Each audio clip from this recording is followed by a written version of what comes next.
Opération avec les puissances négatives. On a vu dans la vidéo de théorie précédente qu'une puissance négative du type a puissance moins n, ça représentait une division n fois par a. Et on a écrit sous cette forme-là, a puissance moins n est égal à 1 divisé par a puissance n, ce qui veut bien dire que je divise n fois par a. Alors maintenant, quand on a des puissances négatives dans les calculs, ça peut être très enquiquinant. Donc il faut savoir les manipuler et en général passer par des puissances positives en bougeant un peu tout ce qu'il faut et pour se ramener à quelque chose de plus utilisable. On va partir d'exemples et on va en déduire quelques propriétés intéressantes pour les opérations avec les puissances négatives.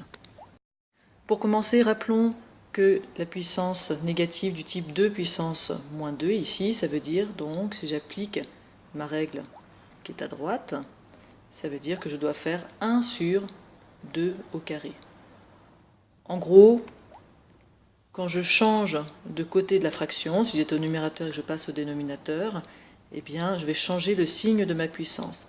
Attention, 2 puissance moins 2, c'est 1 quart, et donc c'est un nombre positif. Une puissance négative, ça ne va pas donner un nombre forcément négatif, ça va simplement vouloir dire qu'on va diviser plutôt que de multiplier. Ça n'a pas d'effet sur les signes. Moins 3 puissance moins 1, maintenant, si j'applique ma définition, c'est 1 sur moins 3 puissance plus 1. Et ça, c'est donc 1 sur moins 3, c'est-à-dire moins 1 tiers. On se souvient qu'on peut mettre le signe moins où on veut sur une fraction.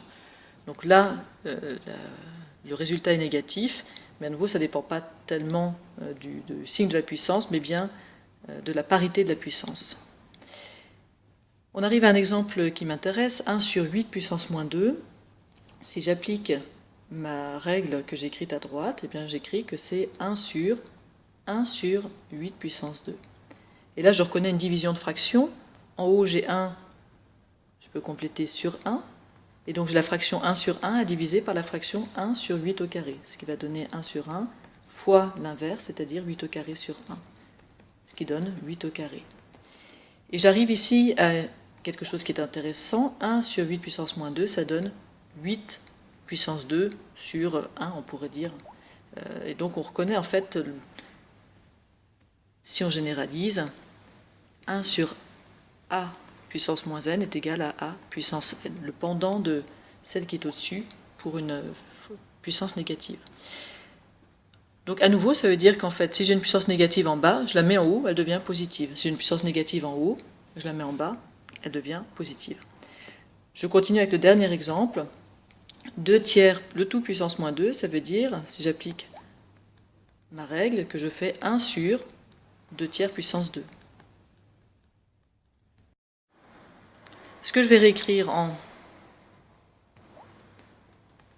1 sur 1 sur 2 tiers fois 2 tiers. Que je vais encore écrire 1 sur 1 sur 2 tiers sur 2 tiers. Je fais la multiplication des numérateurs, j'ai 2 au carré. Multiplication des dénominateurs, j'ai 3 au carré.